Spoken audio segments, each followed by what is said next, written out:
Accept చేస్తారా women's day రోజు? Women's day రోజు మాట్లాడడానికి ఎన్ని రోజుల నుంచి యాక్సెప్ట్ చేయాలి కదా, సడన్గా ఉమెన్స్ డే రాగానే మాట్లాడకూడదు. లేడీస్గా ఆయన వచ్చిన దగ్గర నుంచి ఏం జరిగిందో చూడాలని నేను అనుకుంటున్నాను. సడన్గా ఇప్పుడు వచ్చి లేడీస్కి ఏం చేశారు, ఎన్ని రోజులు అయింది, ఆల్మోస్ట్ ఎలక్షన్స్ అయ్యి ఒక 6 to 7 months అయింది, 9 నెలలు అయింది. ఈ 9 నెలల్లో ఆవిడ ఏం చేసిందో ఆవిడ చూసుకోవాలి.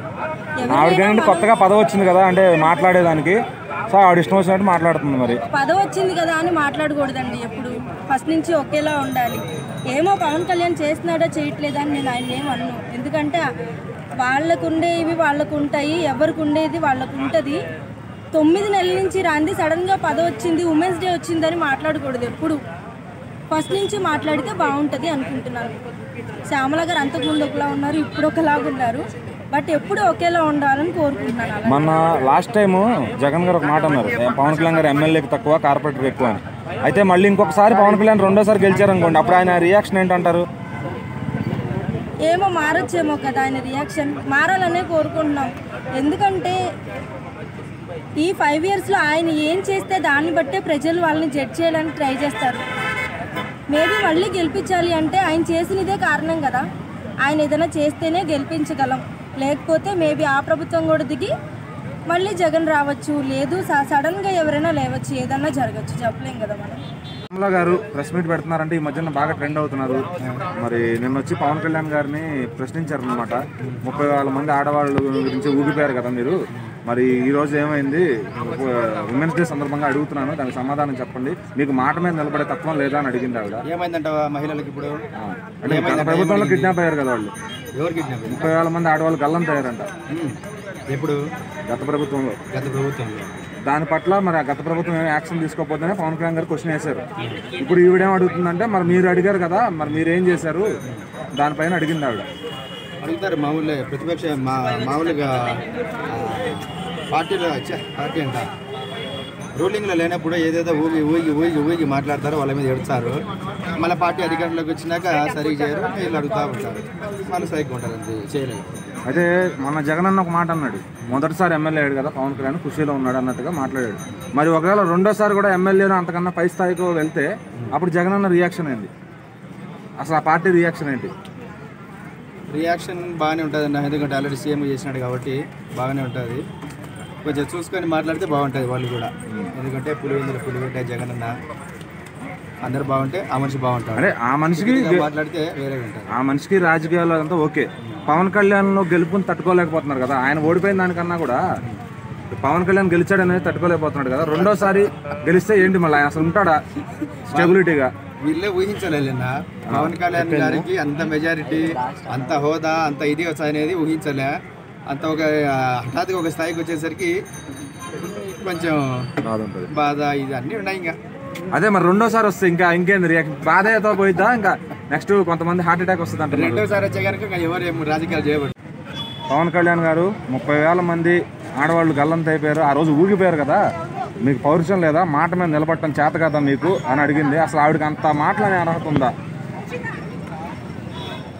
కానీ కాకపోతే తప్పిపోయింది కదా, సో అది మాట్లాడాలి, అది మాట్లాడే విషయం. సో నిజంగా అంటే అన్నారు, కాకపోతే తప్పిపోయిన వాళ్ళే ఎటు వెళ్ళిపోయిండ్రు అది వాళ్ళు తెలుసుకోవాలనేసి అన్నారు. మంచిది, అంటే అంతమంది తప్పిపోయినప్పుడు ప్రభుత్వంలో ఉన్న ఎవరైనా సరే, ప్రతిపక్షంలో ఉన్నా సరే ప్రభుత్వంలో ఉన్నా సరే వాళ్ళు తెలుసుకోవాలి, అవును ఎక్కడ వెళ్ళిపోయిండ్రు వీళ్ళు ఎక్కడ అనేది ఇన్ఫర్మేషన్ లేదు. దానిపైన ఆల్రెడీ హోంశాఖ పనిచేస్తుంది. అంటే పవన్ కళ్యాణ్ గారిని మాట్లాడించి ప్రస్తావించి అడగడం ఎంతవరకు కరెక్ట్? ప్రభుత్వాన్ని అడగాలి, పవన్ కళ్యాణ్ ఆవిడ ప్రత్యేకంగా ఆయన్ని అడుగుతుంది. సో అది తప్పదు. ఆయన క్వశ్చన్ రైజ్ చేశాడు ఆ ప్రభుత్వానికి, ఇప్పుడు వచ్చి మళ్ళీ మీరేం చేశారు అంటే ఈ 5 ఏళ్ళు వాళ్ళు ఏం చేశారని మరి మాట్లాడలామా, ఈ 9 నెలల్లో ఈయన ఏం చేశాడని అడుగుతుంది. తప్పది. ఇప్పుడు దాని గురించి పని చేసే వాళ్ళు చేస్తున్నారు కదా, ఈమె పని కట్టుకొని పవన్ కళ్యాణ్ అన్న మంచి పని చేస్తుంటే దానికి అడ్డుకొని నువ్వేం చేస్తున్నావు అని ఎలిగేషన్ చేసేవాళ్ళు అన్న వీళ్ళంతా. మళ్ళీ మన జగన్ గారు ఎమ్మెల్యేకి తక్కువ అని చెప్పి అది మొదటిసారి ఎమ్మెల్యే అయ్యాడు అన్నాడు. ఒకవేళ మళ్ళీ పవన్ కళ్యాణ్ గారు రెండోసారి కూడా ఎమ్మెల్యేని ఇంకేదన్నా పై స్థాయికి వెళ్ళాడు అనుకో, నెక్స్ట్ సీఎం అప్పుడు ఆయన పరిస్థితి ఏంది? తట్టుకోలేడు, అయిపోతుంది జగన్. అంతేనా? నిజంగా చెప్తాను. ఓకే, ఇప్పుడు ఈ హోదాలనే వాళ్ళు చూడలేక తట్టుకోలేకపోతుండ్రు పార్టీ నాయకులు, ముఖ్యమంత్రి గారు. ఈరోజు రేపు సీఎం అయితే తట్టుకోలేడు, గుండె ఆగిపోతుంది ఆయనకి. ఆయనకు ఏంటంటే కొద్దిగా కులాల పట్ల కొద్దిగా అది ఉంది, కానీ ఇప్పుడు జగనన్నకి మాట్లాడే హక్కు లేదు, మాట్లాడలేదు. ఇంకేముండే 11 మందిని పెట్టుకుని క్రికెట్ ఆడతాను అంతే తప్పితే వేరేదేం లేదు. బాధ ఉందంటే రేపు మళ్ళీ ఆయన ఇంకోసారి గెలిచి ఇంకో ఏదైనా పై పొజిషన్కి వెళ్తే అసలు వీళ్ళు తట్టుకుంటారా? నమస్కారం అండి. ఫస్ట్ టైం గెలవడం అనేది ఇంపార్టెంట్. గెలిచిన తర్వాత ఇప్పుడు ఆల్రెడీ డిప్యూటీ సీఎం నెక్స్ట్ టైంకి డెఫినెట్లీ సీఎం అయ్యే ఛాన్సెస్ డెఫినెట్లీ ఉన్నాయి. So that's very strong indication. అది తట్టుకుంటాడా లేదా అనేది it's up to Jagan, because you don't know right. 10 years opposition ఉండాలంటే ఇట్స్ నాట్ ఈజీ. అది కూడా సస్టైన్ అవ్వాలంటే ఈ రోజులో it's not easy. So will see how it goes, but definitely chances అయితే ఉన్నాయి. The current government, the way they are going is really good. So really helpful to people. A lot of changes.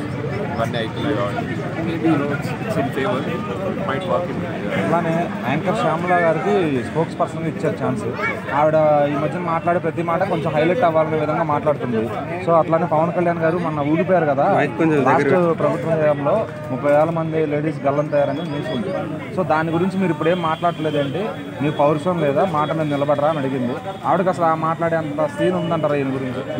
ఇట్లాంటి అన్ని just publicity stunts ఇవన్నీ అట్లా అంటే హిందీలో అంటారు ఇట్లా హాతీ జాయ బజార్ ఒకే హజార్ అని. ఇట్లాంటివన్నీ జస్ట్ పబ్లిక్ స్టంట్స్. జస్ట్ అంటే ఏదో ఒక పెద్ద సెలబ్రిటీని మనం అంటే వాళ్ళు ఇమీడియట్లీ ఒక సో అది ఒక జస్ట్ ఒక పబ్లిక్ స్టంట్ అంతే, అంతకంటే